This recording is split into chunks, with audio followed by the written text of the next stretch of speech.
அறிவியல் புதிர் நேயர்களுக்கு அன்பு வணக்கம். காற்று புகாத இடத்திலும் கணினி புகும். இந்த வார்த்தையை கேட்டோன்னே எல்லாருக்குமே கொஞ்சம் ஆச்சரியமா இருக்கலாம். ஆனா அதான் உண்மை. ஏனென்றால் இந்த கணினியுடைய பயன்பாடு என்பது, கணிப்பொறியினுடைய பயன்பாடு என்பது எல்லா துறைகளிலும் பரவி கிடக்கிறத பார்க்கிறோம். ஆனா இந்த கணினி, இந்த கணிப்பொறி, இந்த கம்ப்யூட்டர், இப்படி எத்தனை வார்த்தைகள்ல சொன்னாலும் எப்படி இது இயங்குகிறது, இதனுடைய இயங்கு தளம் என்ன, இதற்குள்ள இருக்கக்கூடிய ஆப்ரேட்டிங் சிஸ்டம் என்ன என்பது நம்ம தெரிந்து கொள்ளணுமா அப்படின்னு ஒரு கேள்வி கேட்டா கண்டிப்பா தெரிந்து கொள்ளணும். ஏன்னா நம்ம எல்லாருக்குமே தெரியும், கம்ப்யூட்டர் அப்படின்னு சொல்லும்போது தெரியும், அது ஒரு மிஷின் அப்படின்னு நம்ம சொல்லுவோம். அதற்குள்ள உயிராக இருக்கக்கூடியது, இதய துடிப்பாக இருக்கக்கூடியது எது அப்படின்னு சொல்லி நம்ம கேட்டோம் அப்படின்னு சொன்னா கண்டிப்பாக ஆப்ரேட்டிங் சிஸ்டம் அப்படின்னு சொல்லுவோம். சுருக்கமா பார்த்தீங்கன்னா OS அப்படின்னு சொல்லுவாங்க. நல்ல தமிழ்ல நம்ம சொல்லணும் அப்படின்னு சொன்னா இயங்கு தளம் அப்படின்னு சொல்லுவாங்க. இந்த கம்ப்யூட்டர் ஆப்ரேட்டிங் சிஸ்டம் பற்றி பேசுவதற்காக நம்முடைய நிலையத்திற்கு வந்திருக்கிறார் பேராசிரியர் டாக்டர் டி வேல்முருகன் அவர்கள். வணக்கம் சார். வணக்கம் சார். சார், இப்போ பொதுவாக நம்ம சொல்லும் பொழுது இந்த ஆப்ரேட்டிங் சிஸ்டம் அப்படின்னு சொல்றோம், அதை இயங்கு தளம் அப்படின்னு சொல்லி, அதே போல கணினி இயங்கு தளம் அப்படின்னு சொல்லி. அப்ப இது ஒரு இயங்கு தளமா அல்லது கணினியை இயங்க வைக்கக்கூடிய தளமா சார்? நீங்க சொன்னது மாதிரி இந்த கணினியை இயங்க வைக்கின்ற தளம் என்பதுதான் உண்மை சார். ஏனென்றால் நாம் மனிதர்கள் கணினி மூலம் செய்ய நினைக்கின்ற ஒரு வேலையை ஒருங்கே இணைத்து அந்த செயல்களை ஒழுங்குபடுத்தி நாம் அந்த செயல்களுக்காக என்ன குறிப்புகள் கொடுத்திருக்கிறோமோ அதை ஒரு கணினிக்கு எடுத்து செல்லுகின்ற வேலையை செய்வதுதான் இந்த ஆப்ரேட்டிங் சிஸ்டம் என்று கூறுவார்கள். இந்த operating system, that is an operating system is a collection of software that manages computer hardware resources அப்படின்னு சொல்லுவாங்க. அந்த கம்ப்யூட்டர் அப்படிங்கிறது மிஷின். அந்த மிஷினுக்கு நாம என்ன சொல்லணுமோ அதை டைரக்டா சொல்ல முடியாது சார். அப்ப நமக்கு என்ன தேவை அப்படின்னு சொன்னா இந்த ஆப்ரேட்டிங் சிஸ்டம் தேவை சார். இந்த ஆப்ரேட்டிங் சிஸ்டம் மூலமாக தான் நம்ம ஒரு கம்ப்யூட்டருக்கு நம்ம என்ன சொல்ல நினைக்கிறோமோ அதை சொல்ல முடியும்.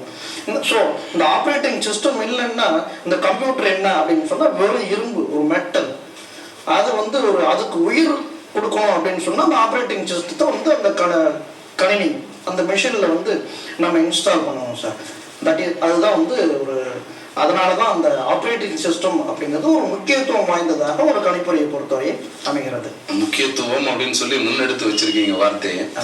இப்போ நம்ம நல்ல செய்திகள் வருகிறது அப்படின்ற மாதிரி ஒரு எதிர்பார்ப்பு கொண்டே இருக்கிறத பாக்குறோம். இப்ப பொதுவாக நம்ம கணிப்பொறி அப்படின்னு சொல்லும் போது அதுல நம்ம வெளியே நம்ம பிசிக்கலா தெரியுறது மவுஸ் பாக்குறோம், அதே போல கீபோர்டு பாக்குறோம். இன்னும் கொஞ்சம் டீப்பா பார்த்தோம் அப்படின்னு சொன்னா நம்ம CPU அப்படின்லாம் சொல்றாங்க. இப்ப ரொம்ப ஆழமா நம்ம சிந்திக்கும் பொழுது இந்த ஆப்ரேட்டிங் சிஸ்டம் எந்த இடத்துல இருக்கு சார், எங்க ஸ்டோர் பண்ணி வச்சிருக்காங்க, அது எப்படி செயல்படுது?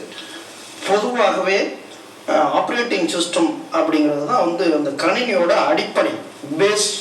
கணினி அந்த மிஷினோட பேஸ் கர்னல் அப்படின்னு சொல்லுவாங்க சார். அதை கர்னலுக்கு அடுத்ததாக என்ன என்றால் இந்த ஆப்ரேட்டிங் சிஸ்டம் ஃபைல்ஸ்.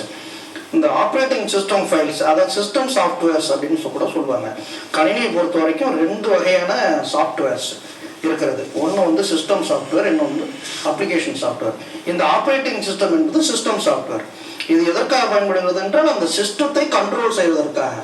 இப்போ மவுஸ் எப்படி அட்டாச் பண்ணுறது, பிரிண்டர் எப்படி கனெக்ஷன் கொடுக்கறது, அப்புறம் கீபோர்டு எப்படி கனெக்ஷன் கொடுக்கறது, இது எல்லாத்தையும் மேனேஜ் பண்ணக்கூடிய வேலையை பார்க்கறது தான் ஒரு மேனேஜர் தான் இந்த ஆப்ரேட்டிங் சிஸ்டம் அப்படின்னு சொல்லுவோம் சார். அப்போ அந்த manager act as a, that is an operating system act as a manager which controls the entire operations of a computer. இந்த கம்ப்யூட்டர்ல இருக்கிற ஒவ்வொரு ஆப்ரேஷனையும் செஞ்சு முடிக்கிறதுக்கு இன்ஸ்ட்ரக்ஷன் நம்ம நேரடியாக சொல்ல முடியாமல் ஒரு ஆப்ரேட்டிங் சிஸ்டம் மூலமாக தான் இந்த கணினிக்கு சொல்ல முடியும். அதுதான் சார் இந்த ஆப்ரேட்டிங் சிஸ்டம் சொல்லுவோம். ஸோ மவுஸு, கீபோர்டு, பிரிண்டர், இந்த பென்ட்ரைவ், USB போர்ட், இதெல்லாமே எதன் மூலமா டைரக்டா நம்ம மிஷினுக்கு கொடுக்கணும் அப்படின்னு சொன்னா இந்த ஆப்ரேட்டிங் சிஸ்டம் மூலமா தான் சார். நாம் நேரடியாக தொடர்பு கொள்வது என்பது ஒரு இயலாத காரியம். ஆப்ரேட்டிங் சிஸ்டம் மூலமாக மட்டுமே ஒரு கணினியை நாம் தொடர்பு கொள்ள முடியும். தொடர்பு கொள்ள முடியும் அப்படின்னு சொல்லி நல்ல தகவல் கொடுத்துருக்கீங்க. இப்போ நம்ம பேசி கொண்டிருக்கும் பொழுது நம்ம ஒரு பொதுவான ஒரு செய்தி என்ன அப்படின்னு சொல்லி பார்த்தோம்னா மொழிகள், கணினி மொழிகள் அப்படின்னு சொல்லி பார்க்குறோம். அதே போல கம்ப்யூட்டர் ப்ரோக்ராம்ஸ் அப்படின்னு நம்ம சொல்றோம். அப்போ இந்த ஆப்ரேட்டிங் சிஸ்டம் அப்படின்றத எந்த வகையில கொண்டு வர முடியும் சார்? இது ஒரு கணினி மொழியா அல்லது இது ஒரு செயல் திட்டமா, எந்த வகையில வரும் சார்? அது பொதுவாக கணினி மொழி வகை என்று இதை ஆப்ரேட்டிங் சிஸ்டத்தை சொல்ல முடியாது சார். ஏன்னா ஆப்ரேட்டிங் சிஸ்டத்துக்கு மேலே தான் கணினி மொழிகள் பயன்படும். முதலில் மெஷின், அதன் மேல் இந்த ஆப்ரேட்டிங் சிஸ்டம், அதுக்கு மேலே அந்த ஆப்ரேட்டிங் சிஸ்டம் இருக்குது. அந்த ஆப்ரேட்டிங் சிஸ்டத்துக்கு மேலே தான் வந்து அந்த கணினி மொழிகள் வந்து இருக்குது. அந்த கணினி மொழிகளுக்கு மேலே தான் அந்த கணினி மொழிகளை பயன்படுத்தி தான் நாம் என்ன பண்ணுறோம், இன்ஸ்ட்ரக்ஷன் கொடுக்குறோம். ஸோ கணினி மொழிகள் என்பது எதன் மூலமாக அந்த மெஷினுக்கு போகுது அப்படின்னு சொன்னால் அந்த ஆப்ரேட்டிங் சிஸ்டம் நான் முன்னாடியே சொல்லிட்டு இருக்கேன். ஸோ கணினி மொழிகள் என்பது வேறு, ஆப்ரேட்டிங் சிஸ்டம் என்பது வேறு. நான் முன்னாடியே சொன்னது போல ஆப்ரேட்டிங் சிஸ்டம் என்பது சிஸ்டம் சாஃப்ட்வேர். ஆனால் கணினி மொழிகள் அப்ளிகேஷன் சாஃப்ட்வேர். அந்த மொழி மூலமாக நாம் ஏதாவது ஒரு ப்ராப்ளத்திற்கு ரிசல்ட் பார்க்கணும்னு நினைச்சோம்னா அதை வந்து சால்வ் பண்ணுறதுக்கு ஒரு ப்ரோக்ராம் எழுதணும். அந்த ப்ரோக்ராம் வந்து எடுத்துகிட்டு போகிறது தான் இந்த ஆப்ரேட்டிங் சிஸ்டம்னு சொல்லுவாங்க சார். இப்போ இது ஒரு மேனேஜர் போல இது வந்து ஒரு நிறுவனத்தை வழி நடத்தி தொடர்பு படுத்தி செயல்படுத்தி செயலாக்கி என்று கூட கூறலாம். இயங்குதளம், இயங்க வைக்கிறது என்று கூட அதை கூற முடியும். ஏன்னா ஆப்ரேட்டிங் சிஸ்டம் தான் அடிப்படை. இயக்கத்தை, ஒரு கணினிக்கு இயக்கத்தை கொடுப்பது ஆப்ரேட்டிங் சிஸ்டம் என்று கூட கூற முடியும். நல்ல அருமையான இயங்குதளம் அல்லது செயலாக்கி என்று கூறலாம். நல்ல அருமையான தகவல் வந்து கொடுத்துருக்கீங்க சார். இப்போ இந்த ஓஎஸ் அப்படின்னு சொல்லக்கூடிய இந்த ஆப்ரேட்டிங் சிஸ்டத்துல எத்தனை வகைகள் இருக்குங்க சார்? இதில் நிறைய வகைகள் இருக்குது சார். ஏன்னா வந்து இதில் எத்தனை வகை இருக்குன்னு சொல்லி சரியா சொல்லணும்னு சொன்னால், real time operating system, multi user operating system, single user operating system, multi tasking operating system, distributed operating system, embedded operating system என்று பல வகையான ஆப்ரேட்டிங் சிஸ்டம்ஸ் இருக்குது சார். இந்த ரியல் டைம் ஆப்ரேட்டிங் சிஸ்டம் அப்படின்னா என்னென்னா, இப்போ சாதாரணமாக நம்ம இப்போ இன்டர்நெட்டில் ஏதாவது ஒரு ஆர்டரை பிளேஸ் பண்ணுறோம்னு வச்சுங்க, ஆன்லைன் பர்ச்சேஸ் பண்ணுறதுக்கு, அது ஒரு குறிப்பிட்ட காலத்துக்கு என்ன ஆகுது, அப்படியே முடிஞ்சிடும். அது மாதிரி வந்து ஒரு குறிப்பிட்ட காலங்கள் மட்டுமே பயன்படுத்தப்படுகின்ற ஒரு operating system real time operating system. Multi user operating system என்றால் என்னவென்றால், ஒரு கணினியோடு நிறைய நபர்கள் ஒரே நேரத்தில் தொடர்பு கொள்ள முடியும். அதுதான் வந்து மல்டி யூசர். லிட்டில் டிஃபரன்ஸ் இருக்குது மல்டி டாஸ்கிங் ஆப்ரேட்டிங் சிஸ்டம் உடனே சொல்லலாம்.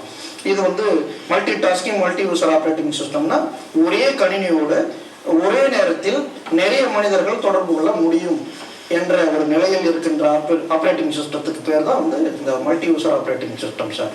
டிஸ்ட்ரிபியூட்டட் ஆப்ரேட்டிங் சிஸ்டம் என்றால் என்னென்னா, ஒரு கம்ப்யூட்டர் இருக்கும், வேறு சில கம்ப்யூட்டரும் இருக்கும். ஒரு ஒர்க்கை வந்து ஒரே கம்ப்யூட்டர் செய்யாமல் நிறைய கம்ப்யூட்டரை செய்ய வைக்கிறதுக்கு பேர் டிஸ்ட்ரிபியூட்டட் ஆப்ரேட்டிங் சிஸ்டம்னு சொல்லுவாங்க. இப்போ நம்ம அண்மை காலத்தில் வந்து அதிகமாக பயன்படக்கூடிய ஓஎஸ் எதுங்க சார்? இன்றைக்கு வந்து அதிகமாக பயன்படுத்துறது வந்து ரெண்டு வகையான ஓஎஸ்ன்னு சொல்லலாம் சார். ஒன்று தாஸ் பேஸ்டு, இன்னொன்று வந்து யுனிக்ஸ் பேஸ்டு. நீ கம்ப்யூட்டர் ஆன் பண்ணாலே நமக்கு விண்டோஸ் ஆப்ரேட்டிங் சிஸ்டம் கண்ணை மூடிட்டு வந்துடும். இந்த கேள்விக்கு பதில் சாதாரணமாக எல்லோராலும் யூகிக்க முடியும் நம்மால். அதாவது தாஸ் பேஸ்டு ஆப்ரேட்டிங் சிஸ்டம் அதுதான் வந்து விண்டோஸ் ஆப்ரேட்டிங் சிஸ்டம்.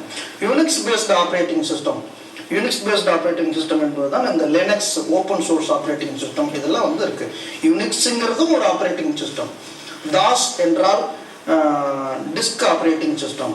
இந்த டிஸ்க் ஆப்ரேட்டிங் சிஸ்டம் என்ற ஒரு ஆப்ரேட்டிங் சிஸ்டத்தை கண்டுபிடிப்பதற்கு முன்னோடியாக இருந்தவர் டிம் பேட்டர்சன் என்பவர் கண்டுபிடித்தார். இன்னொன்று Unix operating system, uniplexed information and computing service என்று அதை விரிவுபடுத்தி கூறுவார்கள்.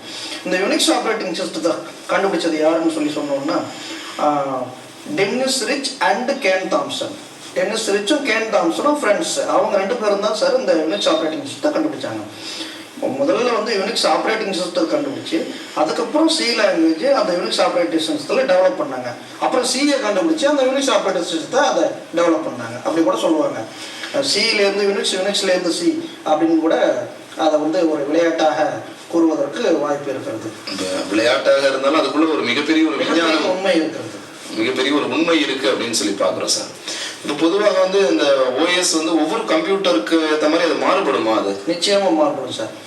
Main frame computer, super computer, mini computer, micro computer, இந்த மாதிரி ஒரு 4 வகையான கம்ப்யூட்டர்ஸ் இருக்குது சார். நாம் யூஸ் பண்ணுற கம்ப்யூட்டரில் வந்து மைக்ரோ கம்ப்யூட்டர்னு சொல்லுவாங்க. இந்த மைக்ரோ கம்ப்யூட்டரில் மேக்ஸிமம் அதிகமாக யூஸ் பண்ணுற ஆப்ரேட்டிங் சிஸ்டம் வந்து Windows operating system sir.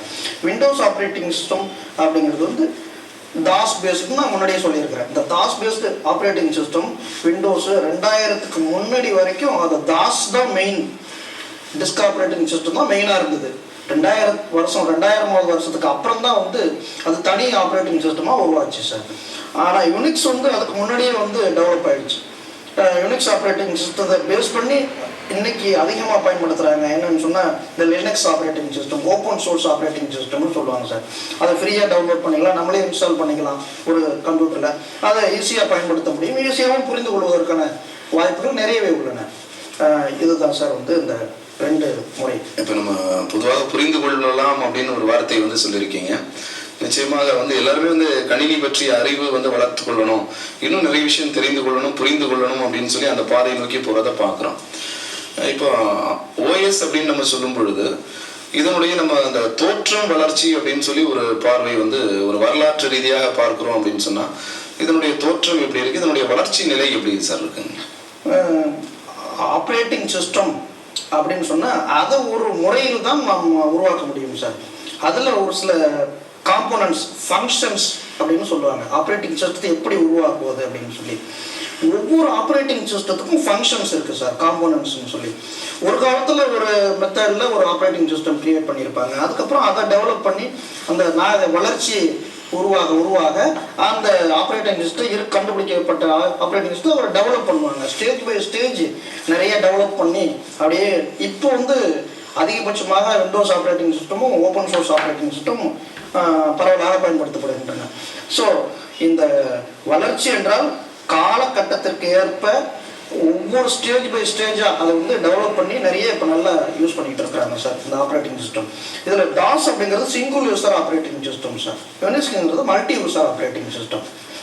Single யூசர்னா ஒரு கம்ப்யூட்டரில் ஒருத்தர் மட்டும்தான் ஒரே நேரத்தில் தொடர்பு வச்சுக்க முடியும். ஆனால் மல்டி யூசர் ஆப்ரேட்டிங் சிஸ்டம் அப்படி கிடையாது. ஒரே சிஸ்டம் இருக்கும், ஒரு கம்ப்யூட்டர் இருக்கும். அந்த ஒரு கம்ப்யூட்டரில் வந்து நீங்கள் என்ன பண்ணலன்னா மோர் தென் 1 person communicate with the same system sir. That is called as multi-user operating system. ஒவ்வொரு ஆப்ரேட்டிங் சிஸ்டமும் வந்து காலப்போக்கில் நிறைய வளர்ச்சியை கண்டன என்றுதான் கூற முடியும். காலப்போக்கில் வந்து ஒரு நல்ல வளர்ச்சி இருக்கு அப்படின்னு சொல்லலாம். இப்போ நம்ம கணினி அப்படின்னு நம்ம சொல்லும் பொழுதே நம்ம இப்போ ஐபிஎம், மெயின் ஃப்ரேம் இந்த மாதிரி நிறுவனங்கள் வந்து நம்ம பார்க்குறோம். இப்போ இவை கண்டுபிடித்த அந்த ஆப்ரேட்டிங் சிஸ்டம் ஓஎஸ் அவர்களுடைய அந்த பங்களிப்பு என்னங்க சார்? அது இருக்கு சார். ஃபஸ்ட்டு வந்து இந்த MS DOS mainframe computer அப்படின்னு சொல்லி சொல்லுவாங்க சார். மெயின் ஃப்ரேம் கம்ப்யூட்டர்னா PC DOS mainframe computer operating system இதெல்லாம் வந்து ஐபிஎம் அப்படிங்கிற இன்டர்நேஷ்னல் பிஸ்னஸ் மிஷின் என்று கூறப்படுகின்ற ஒரு நிறுவனம் தான் முதலாக கண்டுபிடித்தார்கள். பின்னர் இந்த மைக்ரோசாஃப்ட் கம்பெனி இன்னைக்கு வந்து உலக அளவில் அவர்கள் தான் அவர்கள் கண்டுபிடிக்காத அவர்கள் புகாத இடமே நீங்கள் கூறியது போல காற்று புகாத இடத்துல கணினி புகும் என்பது போல மைக்ரோசாஃப்ட் ப்ராடக்ட்ஸ் இன்னைக்கு இல்லாத ஊர் ஏரியா கம்ப்யூட்டரே இல்லைன்னு கூட சொல்ல முடியும்.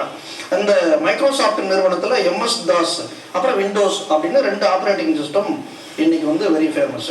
இதே இல்லாமல் வந்து யுனிக்ஸ் ஆப்ரேட்டிங் சிஸ்டம் ஃபர்ஸ்ட் இனிஷியலாக டெவலப் பண்ணது வந்து சன் மைக்ரோ சிஸ்டம்ஸ் அப்படின்னு சொல்லுவாங்க சார். இதை மீறி இந்த யுனிக்ஸ் ஆப்ரேட்டிங் சிஸ்டம் பேஸ் பண்ணி இருக்கிற Linux operating system, that is open source operating system, இதை இந்த லினக்ஸ் ஆப்ரேட்டிங் சிஸ்டத்தோட ஃபவுண்டர் அப்படின்னு சொல்லி சொன்னோம்னா ரிச்சர்ட் ஸ்டால்மேன் அப்படின்னு சொல்லுவாங்க. ரிச்சர்ட் ஸ்டால்மேன் அப்படிங்கிறவர் தான் அந்த ஓப்பன் சோர்ஸ் ஆப்ரேட்டிங் சிஸ்டத்தை வந்து ஃபைண்ட் அவுட் பண்ணாங்க. எனவே இந்த mainframe and PC DOS அப்படிங்கிற 2 ஆப்ரேட்டிங் சிஸ்டம் வந்து ஐபிஎம் நிறுவனம், விண்டோஸ் எம்எஸ் தாஸ் இதெல்லாம் வந்து மைக்ரோசாஃப்ட் நிறுவனம், then Unix Sun micro systems, இன்னொன்று வந்து ஓப்பன் சோர்ஸ் லினக்ஸ் என்று கூறப்படுகின்ற ஒரு ஃப்ரீடம் சாஃப்ட்வேர்னு சொல்லுவாங்க. அதை அந்த ஆப்ரேட்டிங் சிஸ்டம் கண்டுபிடிச்சது வந்து ரிச்சர்ட் ஸ்டால்மேன். இன்னொன்று வந்து இது இல்லாமல் Macintosh Mac OS or Macintosh operating system. அந்த மேக் ஓஎஸ்ஸே இன்னொரு பேர் இருக்குது சார், OS Xன்னு சொல்லுவாங்க. இந்த ஆப்ரேட்டிங் சிஸ்டத்தெல்லாம் கண்டுபிடிச்சது வந்து ஆப்பிள் நிறுவனம். அவங்களே தனியாக ஆப்ரேட்டிங் சிஸ்டம் கண்டுபிடிச்சாங்க. அதான் மேசிண்டோஸ் அண்ட் OS X அப்படிங்கிற ஒரு சில ஆப்ரேட்டிங் சிஸ்டத்தை அவங்க கண்டுபிடிச்சி ரிலீஸ் பண்ணியிருக்கிறாங்க சார். இப்போ பொதுவாக வந்து செய்திகள் நம்ம பார்க்கும்போது இந்த ஒரு ஓஎஸ் அப்படின்னு சொல்லும்போது இதை வந்து நம்ம ஒரு மெசஞ்சர் அப்படின்னு எடுத்துக்கலாமா, இல்லை இதை வந்து ஒரு சூப்பர்வைசர் அப்படின்னு சொல்லி எடுத்துக்கலாமா? கணினியை பொறுத்த வரைக்கும் மேனேஜர்னு தான் சார் எடுத்துக்கணும். மெசஞ்சர்னு சொல்ல முடியாது, சூப்பர்வைசர்னு சொல்ல முடியாது, மேனேஜர். அதுக்கு மேலே அதுக்கு மேலே. ஏன்னா வந்து வித்தவுட் தி operating system computer cannot run. Operating system இல்லாமல் கம்ப்யூட்டர் இயங்கவே இயங்காது. அதுதான் உண்மை, நிதர்சனமான உண்மை என்று சொல்ல வேண்டும். ஏனென்றால் எல்லாவற்றிற்கும் அடிப்படை ஒரு மொழியை மெஷினோடு தொடர்பு படுத்த வேண்டும் என்றால் அந்த ஆப்ரேட்டிங் சிஸ்டம் தேவை என்பது முன்னரே நாம் பார்த்தோம். இப்போ அதே மாதிரி அதை ஆப்ரேட்டிங் சிஸ்டத்தை பொறுத்தவரை மேனேஜர் என்று தான் கூற முடியும். எத்தனை டைப் ஆஃப் ஆப்ரேட்டிங் சிஸ்டம் இன்றைய காலகட்டத்தில் இருக்கிறது என்றால் ஒரு 50க்கும் மேற்பட்ட ஆப்ரேட்டிங் சிஸ்டம்ஸ் இருக்குது சார். சாதாரணமாக பயன்படுத்துகிற ஆப்ரேட்டிங் சிஸ்டம் ஒரு 4-5 இதில் ரொம்ப ஃபேமஸ் அப்படின்னு கூட சொல்ல முடியும். ஆனால் 50 வகையான ஆப்ரேட்டிங் சிஸ்டத்துக்கு மேலேயே இந்த கம்ப்யூட்டரில் இருக்குது. இப்போ பொதுவாக நம்ம ஒரு ஓஎஸ் நம்ம உருவாக்கணும் அப்படின்னு சொன்னால் அதற்கான ஒரு வழிமுறைகள் என்ன, இல்லை உருவாக்க முடியுமா? இருக்குது சார். ஒரு ஆப்ரேட்டிங் சிஸ்டம்ங்கிறது ஒரு 4 ஃபங்க்ஷன்ஸ் அப்படி ஏற்கனவே நான் சொல்ல வந்தேன், அதை சொல்லாமல் விட்டேன் சார். இப்போ சொல்லிடலாம். எப்படின்னு சொன்னால் 4 ஃபங்க்ஷன்ஸ் இருக்குது சார், 4 காம்போனன்ட்ஸ். அந்த 4 காம்போனன்ட்ஸ் ஒரு ஆப்ரேட்டிங் சிஸ்டத்துக்குள்ள அந்த சிஸ்டம் சாஃப்ட்வேர்னு நான் ஏற்கனவே சொல்லியிருக்கேன். அந்த சிஸ்டம் சாஃப்ட்வேரை எப்படி கிரியேட் பண்ணணும், எப்படி உருவாக்கணும் அப்படின்னு சொன்னால் அதில் கட்டாயமாக நமக்கு 4 காம்போனன்ட்ஸ் இருக்கணும் சார். என்ன 4 காம்போனன்ட்ஸ்னு சொன்னால் IO management, file management, memory management, process management அப்படின்னு ஒரு 4 காம்போனன்ட்ஸ், 4 ஃபங்க்ஷன்ஸ் இருக்குது சார். இந்த ஐஓ மேனேஜ்மெண்ட் அப்படின்னா என்ன, அந்த ஆப்ரேட்டிங் சிஸ்டத்தை நம்ம ஏதாவது ஒரு இன்ஸ்ட்ரக்ஷன் கொடுத்து அதை பிரிண்ட் பண்ணணும்னு சொன்னோம்னா அதை இந்த ஆப்ரேட்டிங் சிஸ்டம் என்ன செய்யணும், நம்ம என்ன இன்ஸ்ட்ரக்ஷன் ஒரு எம்எஸ் வேர்டில் ஒரு டைப் பண்ண லெட்டரை பிரிண்ட் பண்ணி எடுக்கணும்னா அந்த ஆப்ரேட்டிங் சிஸ்டத்தை என்ன செய்யும் அப்படின்னு சொன்னால் இந்த லெட்டரை பிரிண்டருக்கு அனுப்பும். So he act as a manager in this situation. இன்னொன்று ஒரு கீபோர்ட்லேருந்து இன்ஃபர்மேஷன் வாங்கணும் அப்படின்னு சொன்னால் இப்போ கீபோர்டில் பிரிண்ட் கமாண்ட் கொடுத்தோம்னா உடனே போயிடாது, பிரிண்ட் பண்ணவான்னு ஒரு தடவை நம்மகிட்ட கேட்கும். அப்போ அந்த கேட்குறப்போ அந்த கீபோர்டு மூலமாக அந்த இன்ஸ்ட்ரக்ஷனை வாங்கும். இந்த மாதிரி எல்லா வேலையும் each and every step is managed by the operating system. So இதுதான் ஐஓ மேனேஜ்மெண்ட்னு சொல்லுவாங்க. ஸோ இன்னொன்று ஃபைல் மேனேஜ்மெண்ட். ஃபைல் மேனேஜ்மெண்ட்னா நம்ம கொடுக்குற இன்ஃபர்மேஷன், அதுவாக கிரியேட் பண்ணுற இன்ஃபர்மேஷன், இந்த லாங்குவேஜ், கம்ப்யூட்டர் லாங்குவேஜஸ், இது எல்லாத்தையும் எங்கே ஸ்டோர் பண்ணி வைக்கிறது, என்ன மெத்தடில் ஸ்டோர் பண்ணுறது, அந்த எந்த மெத்தடில் ஸ்டோர் பண்ணால் அந்த கம்ப்யூட்டர் ஒத்துக்கும், அந்த கம்ப்யூட்டரில் ஸ்டோர் பண்ண முடியும், அந்த கம்ப்யூட்டரில் எவ்வளோ கெப்பாசிட்டி இருக்குது ஸ்டோர் பண்ணுறதுக்கு, இன்ஃபர்மேஷனை ஸ்டோர் பண்ணுறதுக்கு, இது மாதிரியான ஒரு ஒர்க்கை செய்கிறது தான் இந்த ஃபைல் மேனேஜ்மெண்ட் அப்படிங்கிற ஒரு மாடியூல்னு சொல்லலாம், காம்போனன்ட்ஸ்னு சொல்லலாம் சார். இன்னொன்று அடுத்ததாக ப்ராசஸ் மேனேஜ்மெண்ட். ப்ராசஸ் மேனேஜ்மெண்ட் அப்படிங்கிறது ப்ராசஸர். கணினிக்கு முதல் மெயின் ஒரு கம்ப்யூட்டருக்கு ஃபஸ்ட்டு என்னவென்றால் ப்ராசஸ், அந்த ப்ராசஸர்னு சொல்லுவாங்க சார், மைக்ரோ ப்ராசஸர். இந்த மைக்ரோ ப்ராசஸர் எப்படி செயல்பட வேண்டும் என்பதையும் இந்த ஆப்ரேட்டிங் சிஸ்டம் தான் சொல்லுவோம். அதுதான் சார் முக்கியம். ஆனால் எப்படி ப்ராசஸ் பண்ணோம், நம்ம ஒரு இன்ஸ்ட்ரக்ஷன் கொடுத்தோம்னா அது கண்ணை மூடிட்டு அப்படியே இந்த கம்ப்யூட்டர் செஞ்சிடாது, அது என்ன மெத்தடில் ப்ராசஸ் பண்ணணும். அப்போ அந்த ஆப்ரேட்டிங் சிஸ்டம் என்ன மெத்தடில் நம்ம எழுதியிருக்கிறோமோ அதை பேஸ் பண்ணி தான் அந்த ப்ராசஸ் செய்வோம். ப்ராசஸ் மேனேஜ்மெண்ட் என்ன செய்யணும்னா இப்போ first in first out, last in first out, parallel processing, serial processing, இது மாதிரி நிறைய பேட்ச் ப்ராசஸிங், இது மாதிரிலாம் ஒரு சில மெத்தட்ஸ் இருக்குது சார். அந்த பேட்ச் ப்ராசஸிங் இன்ஸ்ட்ரக்ஷன் கொடுத்தோம்னா அந்த பேட்ச் ப்ராசஸிங் ஒர்க்கு அதில் என்ன இன்ஸ்ட்ரக்ஷன் கொடுத்துருக்கோமோ அது மாதிரி செய்யும். ஸோ இந்த ப்ராசஸ் மேனேஜ்மெண்ட் அப்படிங்கிறது என்ன முறையில் நாம் கொடுக்கின்ற இன்ஸ்ட்ரக்ஷன்ஸ், அந்த இன்ஸ்ட்ரக்ஷனை ஃபாலோ பண்ணுறது, எந்த மெத்தடில் ஃபாலோ பண்ணுறதுங்கிறத செய்யறது, இதை செய்யறது யாருன்னாலும் இந்த ஆப்ரேட்டிங் சிஸ்டம் தான் சார். ஆப்ரேட்டிங் சிஸ்டத்தினுடைய அந்த பயன்பாடு என்பது மிக அளவில் விரிந்திருக்கிறத பார்க்குறோம், மிகப்பெரிய அளவில். இப்போ நம்ம கம்பைலர் டிசைன், அதே போல் கம்பைலர் உருவாக்கம், இதெல்லாம் நம்ம பார்க்குறோம். இப்போ இந்த கம்பைலர் டிசைனுக்கும் இந்த ஓஎஸும் ரெண்டும் ஒன்றா இல்லை வேற வேறங்களா சார்? கம்பைலர் வேற சார், ஓஎஸ்ங்கிறது வேற. ஆனால் ரெண்டுமே சிஸ்டம் சாஃப்ட்வேர் அப்படின்னு சொல்லுவாங்க. சிஸ்டம் சாஃப்ட்வேர், அப்ளிகேஷன் சாஃப்ட்வேர் ரெண்டு இருக்குன்னு சொன்னது போல, சிஸ்டம் சாஃப்ட்வேர்னா இந்த ஆப்ரேட்டிங் சிஸ்டம்ங்கிறது சிஸ்டம் சாஃப்ட்வேர், கம்பைலரும் சிஸ்டம் சாஃப்ட்வேர் தான். ஆனால் ஆப்ரேட்டிங் சிஸ்டம் எதுக்கு யூஸ் ஆகுதுன்னா அந்த கம்ப்யூட்டரை கண்ட்ரோல் பண்ணுறதுக்கு. ஆனால் இந்த கம்பைலர் எதுக்கு யூஸ் ஆகுதுன்னு ஒரு கணினி மொழியை இந்த ஆப்ரேட்டிங் சிஸ்டம் மூலமாக கம்ப்யூட்டருக்கு இன்ஸ்ட்ரக்ஷன் கொடுக்கறதுக்காக பயன்படுகிறது. அதுதான் கம்பைலரோட ஒர்க்கு. ஆக கம்பைலரை பயன்படுத்தி ஏதாவது ஒரு அப்ளிகேஷன் ப்ரோக்ராம் நம்ம செய்ய முடியும். ஆனால் ஆப்ரேட்டிங் சிஸ்டத்தை பயன்படுத்தி அப்ளிகேஷன் ப்ரோக்ராம் செய்ய முடியாது. நம்ம அப்ளிகேஷன் ப்ரோக்ராம்னா for example compiler, C language compiler இருந்ததுன்னா சி லாங்குவேஜில் நிறைய ப்ரோக்ராம், ஒரு மார்க் ஷீட் கிரியேட் பண்ணோம்னா அதில் ஒரு ப்ரோக்ராம் எழுதி நம்ம அழகாக ப்ராசஸ் பண்ணி இன்ஸ்ட்ரக்ஷன் கொடுத்து பிரிண்ட் அவுட் எடுக்க முடியும். ஆனால் வெறுமனே ஆப்ரேட்டிங் சிஸ்டத்தை வச்சு ஒரு மார்க் ஷீட்டு கிரியேட் பண்ணுவோம்னா முடியாது சார். இதுதான் வந்து கம்பைலருக்கும் ஆப்ரேட்டிங் சிஸ்டத்துக்கும் உள்ள வித்தியாசம், வேறுபாடு. இப்போ கணினி துறையினுடைய பயன்பாடுகள் பார்த்தோம் அப்படின்னு சொன்னா எல்லா துறைகள்லையும் வந்து பறந்து விரிந்து கிடக்கிறத வந்து பார்க்குறோம்.